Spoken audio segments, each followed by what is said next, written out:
now that I have the time, it's something I've been working on. So. Yeah, so lockdown hit you in a primitive way. As a Yeah. chef, that was your reaction. Hoard fish, smoke fish, Oh, preserve. oh yeah. I went out. I got like 4 more chickens for my flock. Live chickens. Live chickens. That's awesome. Oh yeah. Like I had 3. One of them passed away over the summer, but so I got 4 more. I'm up to 6 now. Like I have so many eggs, and I just basically was like, if I have to, I'll survive off eggs like all winter if I can't go. Are to the you store. using fresh laid eggs for your catering business? Yeah, typically. Wow. Typically, That's a huge unless selling point. because of someone. If between customers I don't have enough eggs laid, I might have to go pick up a few at the store. But Right. for the most part, yeah, I don't buy eggs for myself. I barely buy eggs for my customers. So speaking of reacting to COVID, and you don't have to answer this as a chef, just as a human or a Santa Fean, what's the weirdest reaction or choice that you've made in response to the peak lockdown hysteria? Weirdest. You're gonna have to give me a second to think about it, but I promise you, it'll come to me. There's probably a few. Yeah. Mine was signing up for trucking school. Yeah. Yeah, thinking I wanted to be deliver gasoline to fuel stations in Albuquerque. Yeah, okay, I could see that. Yeah, but just something that you look back at, you're like, wow, that was not myself. That was me. That was me responding to maybe excess stimuli. Me thinking the world was coming to an end. Yeah, there were definitely, even in that beginning, like some hoarding moments that even I had. Yeah. Again, like I said, I got those chickens. I was like thinking about the fish. I took a buddy whose car broke down to Sam's Club right after like everybody like raided everything, and him and I were going through, and I'm like helping him pick stuff out of like, okay, like pretty much all the beans are sold out, but like if we get this giant can of garbanzo beans, it'll last for 3 years, and at some point we can make hummus with it. So like we were, at the end of the day, I haven't used any of those things. I have like 6 or so giant, in a kitchen, you call them like a number 10 can, these giant cans of like peaches and tomatoes and like garbanzo beans or something, and I have not used them. They've got like 2 or 3 more years of shelf life. And I'm like debating, like, do I continue to save them, or do I just make like a giant canned fruit salad to go with like tomato sauce, because I don't really know if I need to be devoting all this space to. Yeah. Yeah.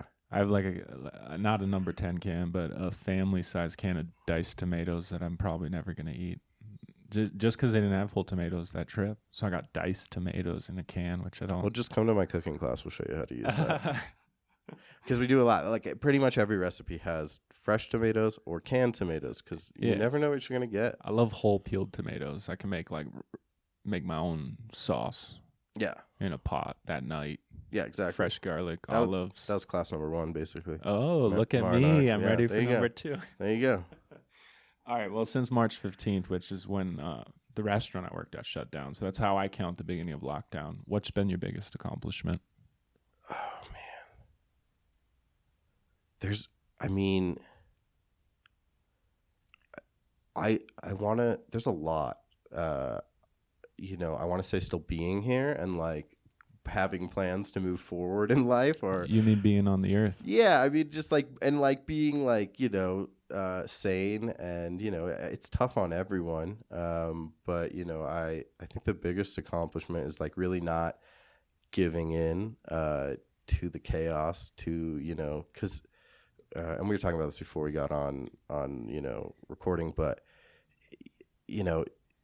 you turn on the news and it's just like apocalyptic movie headline after apocalyptic movie headline, but they're the news headlines.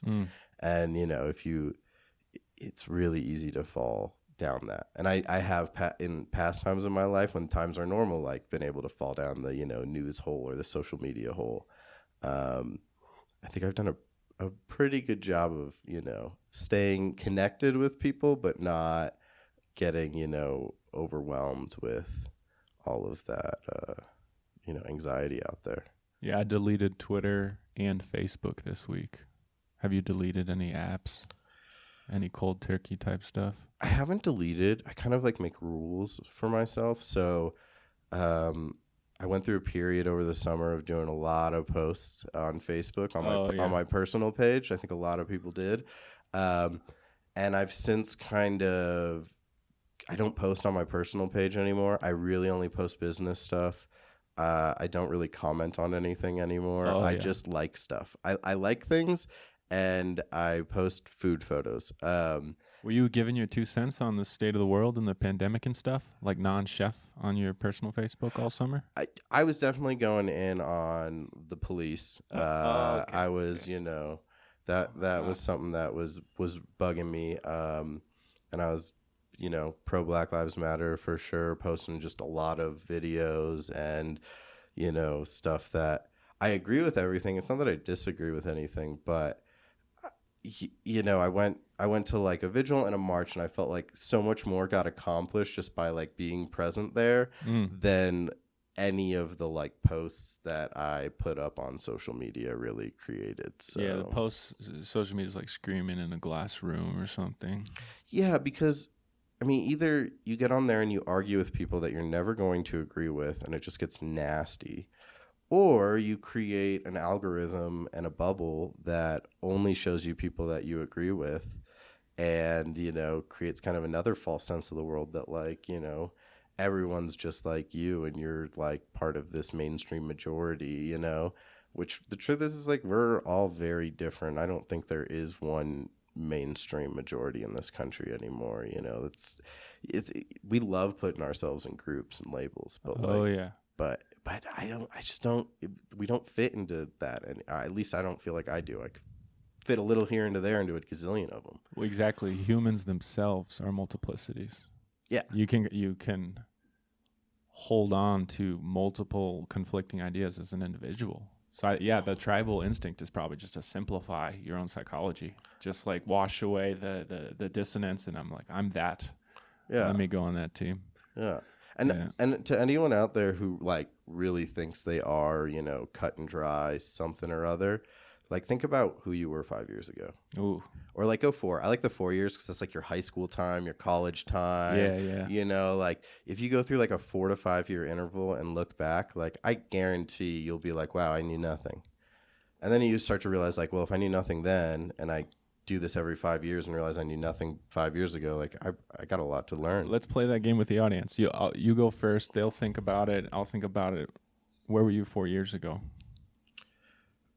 4 years ago, I was like unrealistically like, I'm going to start a food truck tomorrow. Yeah.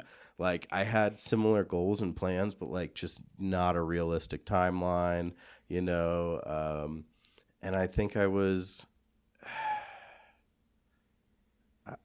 I was just quick to act on things. It was a period of time in my life where I was definitely quick.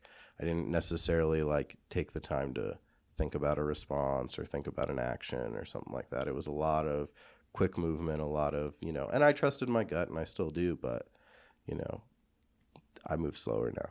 Yeah. I was just moving into my last casita, about to start my second script, 9 months away from my first restaurant job. I wasn't acting quickly, but when you said you were really excited about starting the food truck, that resonated with me because I thought that second script was going to launch my screenwriting career. And, little did I know I'd have to take a job as a food runner to, pay rent, keep writing. So here I am 4 years later. Yeah, because you get those dreams and you need to pursue them. But I think it's really easy to start daydreaming about them or dreaming about them and be like, oh, man, this is going to happen tomorrow. Yeah. Like, this is going to fall in line, this is going to fall in line. And some people get lucky and everything just lines up all at once. But a lot of times you go back into their story and, everything lined up for them all at once during a few months or few year period of time in their life. But the 10, 15 years leading up to that was, a roller coaster. 10-year overnight success story. Yeah. Yeah. And then I think true early success is a curse because you probably have terror that you can't repeat. It destroys you, especially getting paid at a young age. I've seen that go badly so often. I think the people that are successful young that we consider to like remain successful do different things. Right? Oh, I see. Like they you know, a lot of them are very artistic typically, but they're, you know, in this art, and then they're in that art, and then they're, you know, acting, and then they're singing, or, you know, they change it up because, yeah, they can never, you know, once you've painted your Mona Lisa, like that's like done. What are you going to do painting wise? Like maybe you should move on to drawing and like try to draw something equally as great, you know, because it's apples to oranges at that point. You better hope by the time you painted the Mona Lisa, you were beaten down so hard that you were doing it just for the sake of painting the Mona Lisa. So that when it hits, I mean, it's a bad analogy because I don't think the Mona Lisa was famous. I don't know. Famous during his life. Who knows? Yeah, I don't. Someone commented Artist with Brian on Instagram, set us straight. Tell us even who painted the Mona Lisa. I have a good guess. Do you want to drop his name? Wasn't the Mona Lisa Da Vinci? Yeah, I really hope it was. Yeah, I grew up in Santa Fe. I hope I have some basic art history knowledge. Go to the _bad_hippie_chef on Instagram. Tell me if I'm wrong or right. Yeah. Give Josh some dap for his art history trivia. I'll let you pick. This is like not dealer's choice. This is your choice. Do you want me to ask you is that like a food question or a general question? Which way? Fork in the road. Let's go general. What's getting you down? It's getting me down. My constant battle is, am I doing enough versus am I taking advantage of this time to relax and recuperate? Because I do believe this is a unique opportunity in our lifetimes, or I hope this is a unique opportunity in our lifetimes where we get to slow down and do some self-reflection and just relax and recuperate and heal. At the same time, I don't want to feel like I'm doing nothing. And that comes both in like exercising my body, my mind, and, you know, like just my technical skills when it comes to cooking. Yeah, that's been a tough balance. Some days I'm like, man, I, you know, didn't do anything. I'm like, but yeah, I told myself I didn't have to do anything today because I'm doing a lot tomorrow, you know, but like just keeping that balance from day to day and reminding myself that like I have somewhat of a plan or at least a method to get through this, and I just got to keep with it. But that's for me. I don't know about you. That's my tough one. What's getting me down? I think that it's been so long. I would have thought for sure by July restaurants will be open. I thought kids were going to go back to school for sure. So I think that's what's getting me down, that it's indefinite now. It's going to be a long winter. Isn't that what Biden said? I think I'm just kind of naturally pessimistic and was like, yeah, no, this is going to last like a while. So you were made for this. In some ways I feel like I kind of was. I mean, but like everyone else, I mean, a big reason why I do the cooking classes is just so that I can have interaction with human beings. Yeah. Because there's my fiance and I in the house, and that is it. That's why you're here today, man. Yeah. That's why I signed up for trucking school. So that's wise. I think you're taking a lightened approach, seeking balance, checking in with yourself. Maybe I'm just like reading all the self-help like articles on my phone. I'm not sure. It's probably a bit of both. So what's lifting you up? What's lifting me up? I think this, not the moment we're in right now, but the moment that's coming when the world, country, state, whatever, community, whatever size it is, as things reopen, there's just going to be so much potential to do like what you're happy about and what makes you passionate. You know, one of my struggles with getting the food truck launched is that I've had trouble committing myself to like stepping away from work and an income long enough to like fix it up and get it approved, and then have the first few months where I'm, you know, gonna be bootstrapping it and, you know, penny pinching. And what happens is I end up working in these kitchens and I just get really invested in somebody else's kitchen. It's, you know, not my kitchen. It's not my truck. This has given me an opportunity to be like, okay, I can focus on this now, and I can go into this, and yet I'm there with everyone. Times are going to be tough moving forward, but I'd rather they be tough and I'm doing what I'm passionate about and what I really want to do than have a tough time and just also hate what I'm doing, or not have that same level of passion, even if it's just liking it. That there's so many people that I think have reconsidered their careers, their hobbies, their relationships, their, self-care, all these different things that are going to just create so much potential and opportunity, going forward. And I hope that everyone out there takes advantage of that to the best of their ability, because it's going to be tough, but it's just, the potential to do what you really want now, I don't think has ever been clearer or more available. At least to reorient, to try to set yourself up for opening day. Yeah. To do the training. And if you're like me and kind of, disillusioned with how you grew up in this country or this world and what you were told things were like and how people behaved, and if you don't think people are fitting what they should, that mold that they should fit, like thinking about why, and like what maybe you're doing that, kind of mimics that, and what, break through that, and like what do you actually want to do and see stuff for what it really could be. Yeah, it does sound like you've been reading self-help blogs. Yeah, I actually haven't at all. Oh. Yeah. So where this is good. You reading a book or something, some philosopher or podcasts? Honestly, I think it's like years of like therapy pre-pandemic. Oh yeah, seasoned. So I've had depression for years, and it like comes and goes in waves, but like, you constantly have to like address that and deal with it. And I've talked to like friends and, people that are in similar boats as me. And because of that, we kind of had the tools, I think, to deal. I did, at least. Maybe I shouldn't speak for other people, but I've had other people tell me that like they had the tools to kind of deal with some of this. And I know for a lot of people who haven't had those struggles, it makes this a lot harder. Yeah. So yeah, honestly, what I'm probably repeating back is just a lot of stuff therapists have told me over the years, which is, the more expensive version of a self-help book. My path parallels yours, I'd say, and how I was prepped for this. And I was figuratively beating my chest, let's say, in like the spring, hit an exercise routine. I was like, yeah, I'm made for this. I thrive in crisis. And it worked for like 3 or 4 months. But I feel like I fell off the other side of the mountain. Like it's gone on too long. Yeah. Therapist Josh, how do I rejuvenate myself? First of all, I'm not a professional, so this is not medical advice. Not even for our listeners. Don't by the even way. take this super seriously.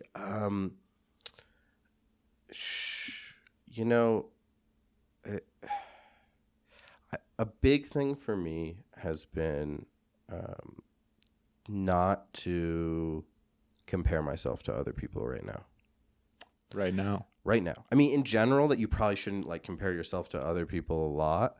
Or like, there's everything in moderation, right? But I think right now, what's really tough is, especially with social media, is you want to look happy, and you want to look healthy, and you want to look like you're having a good time and living the best life that you possibly can. And if you go on Instagram right now, like you see people, and I'll be real, some of them are posting photos they probably took 3 years ago. People like they're just reposting stuff. Others are, doing the pre-pandemic even, how do you like get in like a dirty bucket of rainwater and make it look like you're in like a pond with leaves kind of thing, like glam shots. Like social media is great in a lot of ways, but you got to like, at least in my opinion, a lot of it's fake. Or if not fake, it's hyperbole. It's, look how great my life is because I had this great 5 minutes. Yeah. And when you do that, and when all you see is like how these people that are either like very much in your life or acquaintances that you followed or an influencer, like you start to think that you're not doing enough. And the truth is like pretty much everyone's been staying at home doing far less than they ever did before, but we all put out that we're doing so much that I think, you get trapped in that. For a lot of people in the beginning of the pandemic, it was like learning a new language or making your sourdough breads and stuff like that, right? And like for me and my fiance, we were both still working, and we would see people doing all this, and we're like, oh man, do we pick up like a new hobby? Like, should we go buy a Rosetta Stone and learn French? And, we kind of thought about it. We're like, no, we're working 8 hours a day. Like, why would we do that? Now that I'm not working, I'm trying to, still do, stuff throughout the week, but I'm also realizing, like, even if I don't hit a 40-hour work week, I'll be okay. Like, there are plenty of other people that are taking it easy right now. Yeah. Which then gets back to comparing myself to others, which is what I was saying not to do. It's one of my favorite quotes is like, don't compare to others today, but yourself yesterday. That's the perfect way to put it. Like, if you are improving yourself right now, then you are winning. That's the truth. Because all you can do right now is improve yourself, work on yourself, and, better yourself to take advantage of the world that's to come. Amen. So we'll circle back to the cooking question that you wanted to go with second. I was gonna hide from. This one's fun. So, food question. What's the best meal you've had since March 15th? Oh, man. I've been making so many delicious grilled cheese at my house lately. Awesome. I mean, that sounds... I've made some other stuff, but, like, I don't know. There's something about just, like, making a grilled cheese for Do you have lunch. a flat top or some sort of... I do it in the cast iron, typically. Yeah, I do. I do it in cast iron.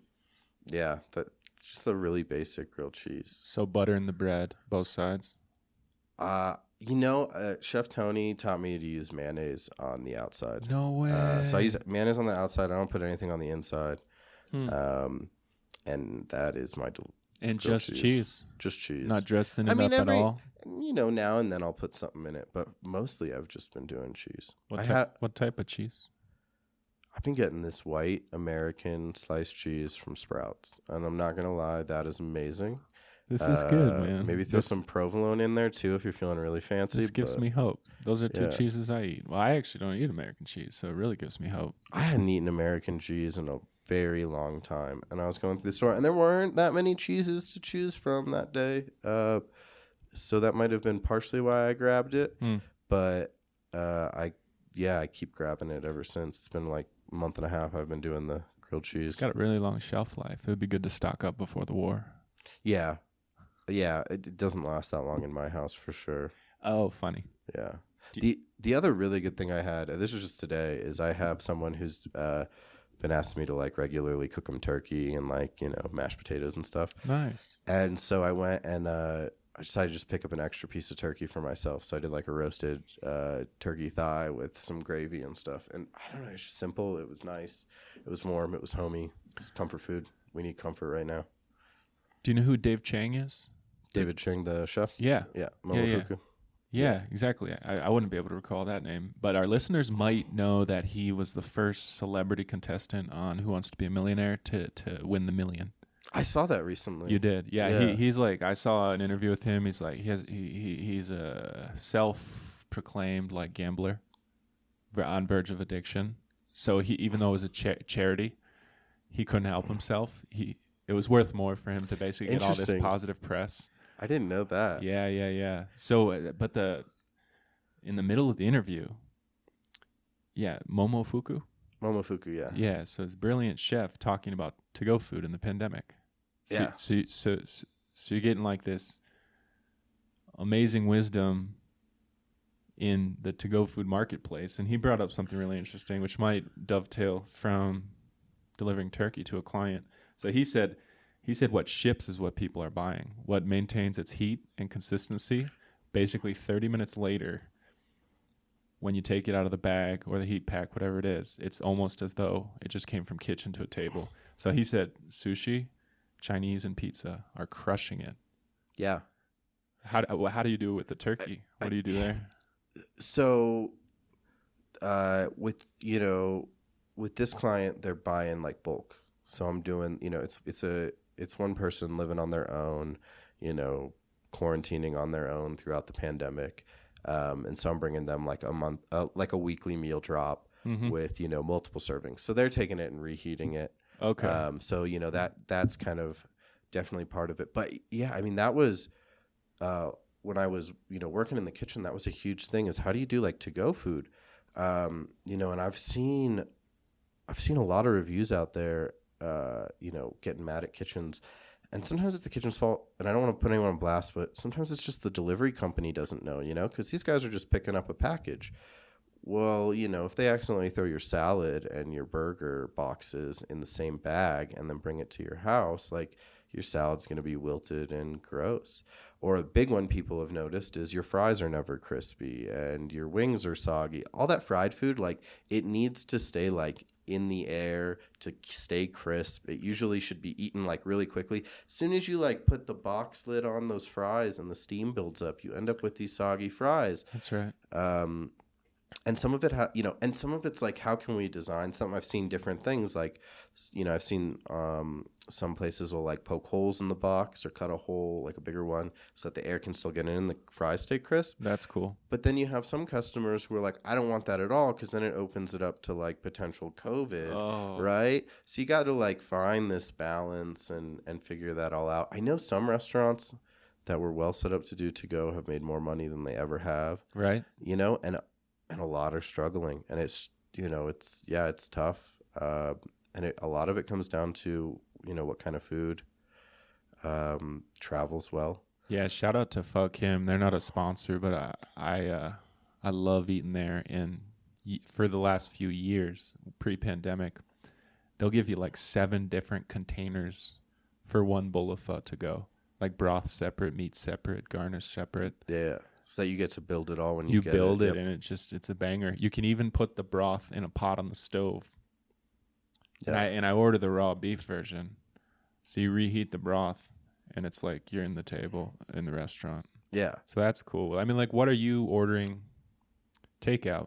Like in your version of David Ching's? Like for myself, or what am I doing for? No, like what are you ordering for yourself that you think holds up in delivery?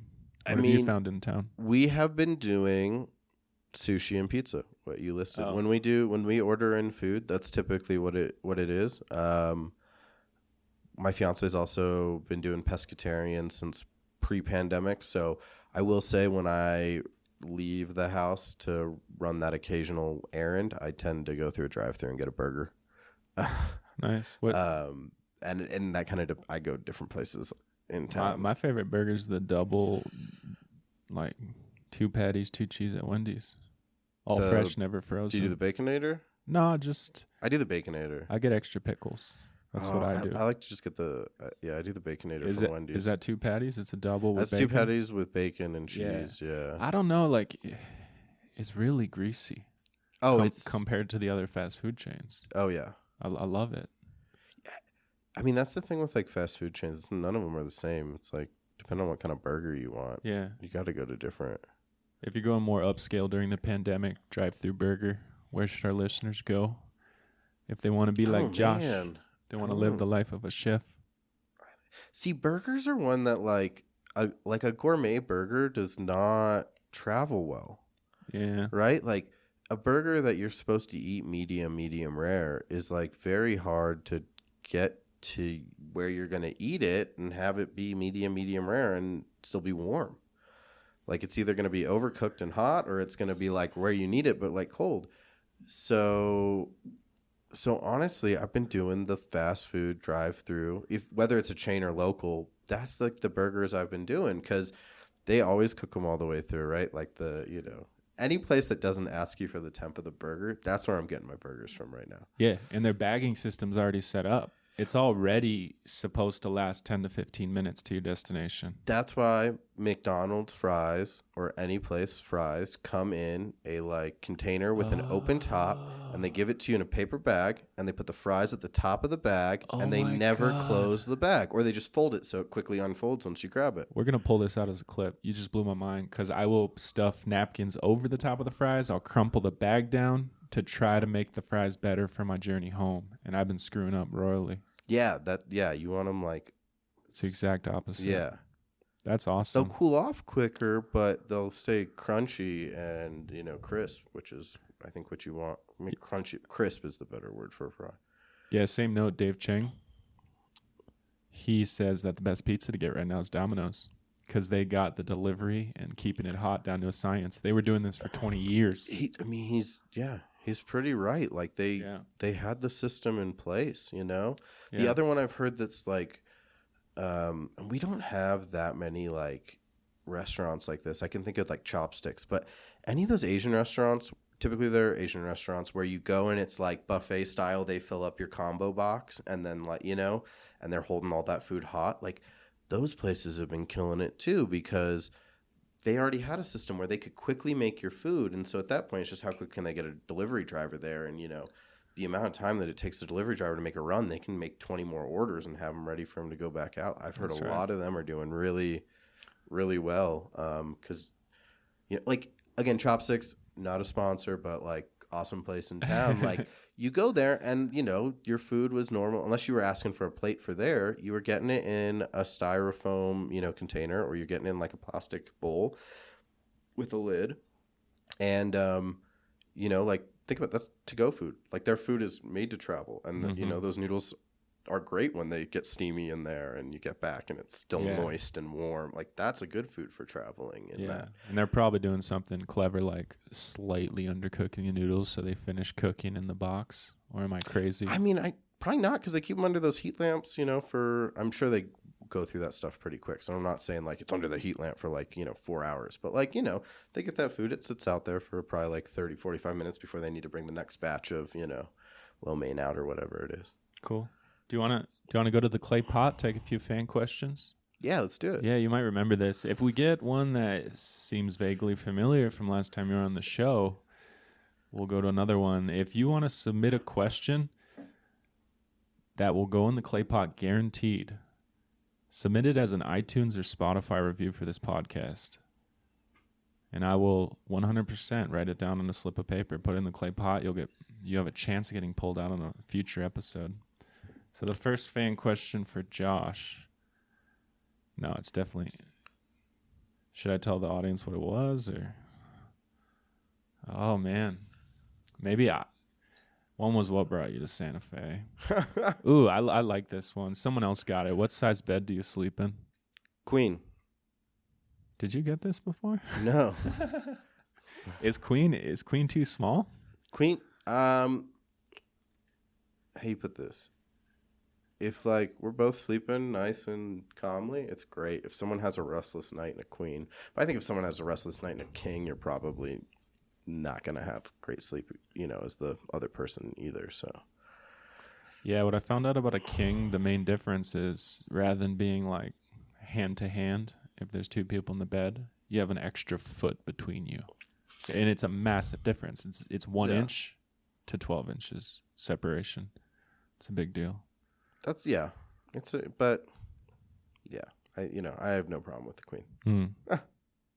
How do you handle stress? How do I handle stress? It depends on what kind of stress it is. So if it's like, you know, I need to get something done right now stress, and I just zone in, get it done. Like that's like kitchen work, right? Like ton of orders come in, just zone in, block it out, get it done. Don't worry about it, you know. Don't even like get stressed because you don't let it. Pandemic stress, boredom stress, arguably anxiety is that one's a tougher one. You know, sometimes I just find something to do, and other times I can't find something to do. So I just try to chill out, and I don't want to say like meditate. It's not meditation, but like, you know, just take some breaths, think about it, try to put stuff in perspective. You know, and then if that doesn't work, I definitely fall for turning on the TV and trying to distract myself. Distraction. Yeah. Distraction. That's a good line of defense against anxiety. That's like a good first line of defense. It's not where you want to get. It's not Zen. It's not Nirvana. But that's a great first step. Yeah, I wouldn't recommend it as like a general tactic for dealing with it. But right now, especially as it's getting colder, at least in the northern hemisphere and where we live, you know, like beginning pandemic, okay, start to get stressed at home, go for a walk, take the dog for a walk, go for a bike ride, just go to the backyard and get some sunlight.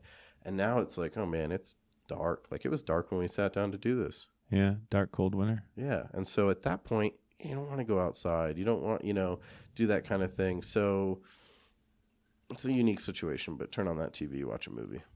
Oh, movie. Or a series. Really, my fiance likes to watch movies. I like to watch television shows because then it can distract you for a longer period of time. Yeah, exactly. You're like praying to get hooked.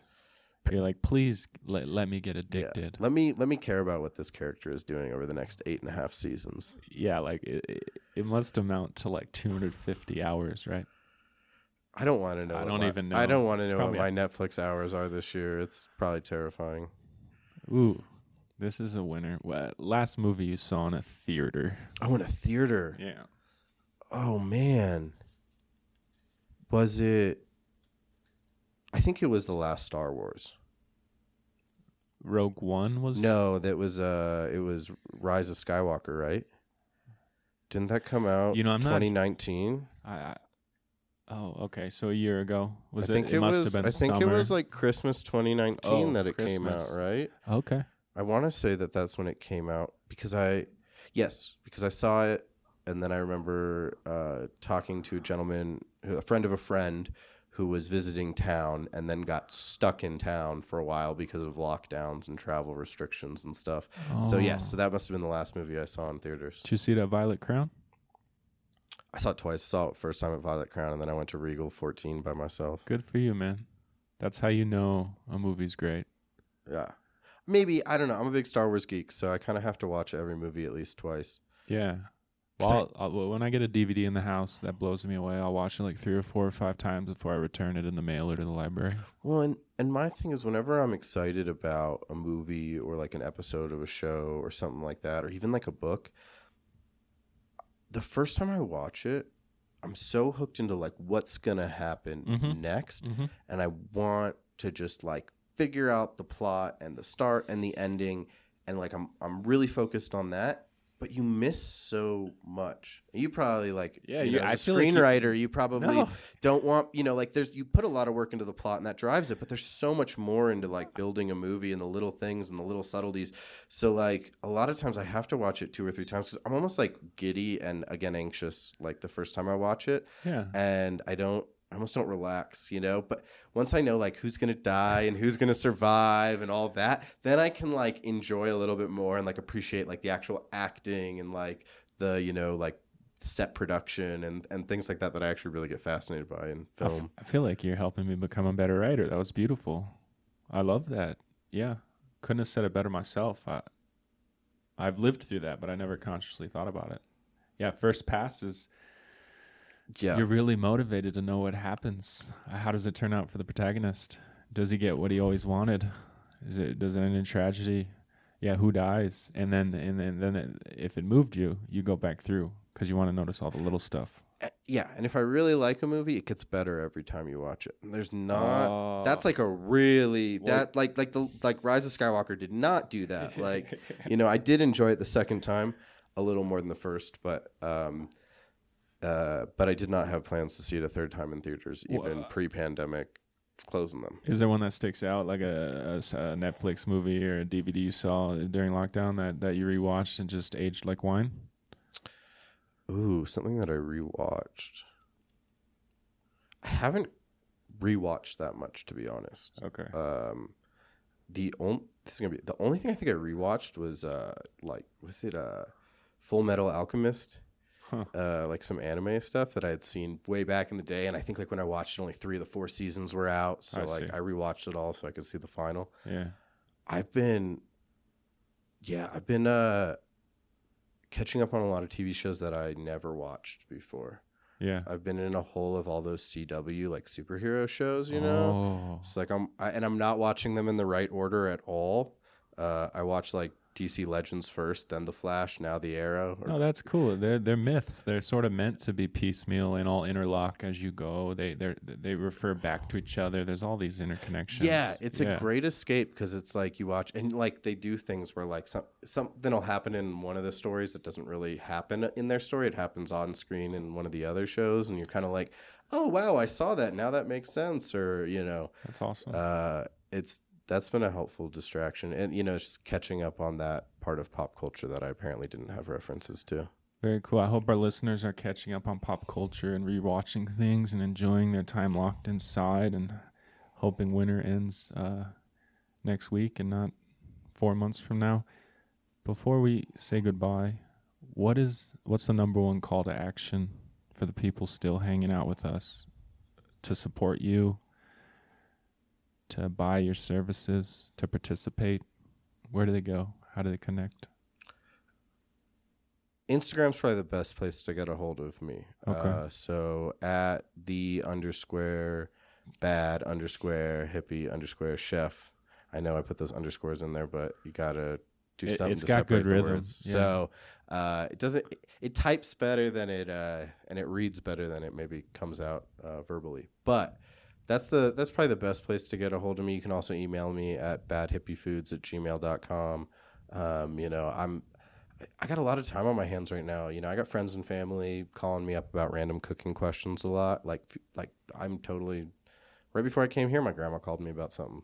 So, helped her out real quick, and doing the classes for a little bit more structured help. And then, just, doing a little bit of cooking on the side for people that need, help with their holiday meals or just feeding themselves while they're stuck at home.